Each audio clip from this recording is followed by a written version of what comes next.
Bottola area Thanglai Shu Klaimani Lama Belaino Keshebongo Malkhong Thanglai Shu Traffic Jam Bongo Lama Keshebongo Bania Klainerok Borogni Bike Day Malkhong Rok Lama Kinaro Ahaino Berawi Kalangi Thangmani Bay Baksa Hapangni Rajdhani Phatarok Klai Lama Kinaro Phalnok Chikon Shunamui Bania Klaimani Bay Tebo Malkhong Keshebongo Laimania Ango Haine Bagino Traffic ni SP Manik Das Nitifang Bay Chodor SDPT Company Officer Rok Notigi Bottola Hatiwong Khorka Tei Malkhong Lahar Kinaro Berazak Tongmani Tei Chikon Phalnok Tongmani Rokno Nonnani Bagino Borok O Batangno Yaforna Halaika Bottola wo Malkhong Kesheb Khlaya Khainani Bagai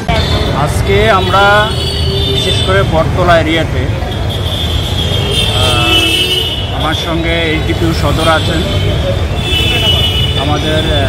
DSP traffic ওনারা আছেন বটতলা outpost এবং ট্রাফিকের যারা এখানে কাজ করছে তাদেরকে নিয়ে আমরা এখানে দেখলাম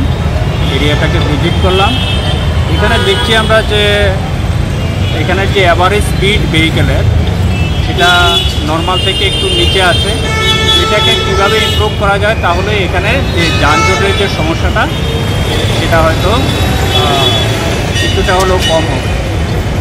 তো আমরা কিছু জিনিস এখানে আইডেন্টিফাই করেছি তো ইমিডিয়েটলি আমরা সেগুলো অ্যাকশান নেব তার মধ্যে আমরা প্রধান যে কারণগুলো দেখেছি যে যারা লোকাল শপকিপার্স আছেন ব্যবসায়ী আছেন তাদের যে বাইক বা ওনাদের যে যানবাহনগুলো রাস্তার উপরে রেখে দিচ্ছে কিছু আনঅথরাইজ হকার্স আছে যারা রাস্তা দখল করে বসে আছে কিছু এখানে অন্যান্য জিনিস আছে যেরকম মুভমেন্টের ডাইরেকশান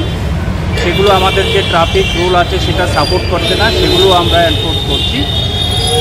তো যারা এখানে লোকাল ব্যবসায়ী আছে ওনাদেরকে আমরা অনুরোধ করছি যে নিয়ারেস্ট যে পার্কিং জোনগুলো আছে সেখানেই পার্কিং করতে হবে দোকানের সামনে রাস্তার উপরে কোনো পার্কিং করা চলবে না এখন আমাদেরকে এটা নিশ্চিত করতে হবে যাতে এটার জন্য কোনো ট্রাফিক জ্যাম না হয় আর যারা আনঅথরাইজড ভেন্ডার আছে ওনাদেরকে আমরা সুইটেবল লোকেশান বা কী দেখবে যারা অ্যাপ্রোপ্রিয়েট অথরিটি আছে ওনারা দেখবেন কিন্তু আমরা চাই রাস্তা যেটা আছে রাস্তাতে কোনো হকার থাকতে পারবে না এতে ওনাদেরও অ্যাক্সিডেন্ট হওয়ার ভয় আছে প্লাস ওনাদের কাছে যারা কাস্টমার আসবে ওনাদেরও ভয় থাকবে তো রোড সেফটিকে নিশ্চিত করার জন্য এইসব পদক্ষেপগুলো আমরা নিয়েছি এবং এগুলো কন্টিনিউয়াসলি চলতে থাকবে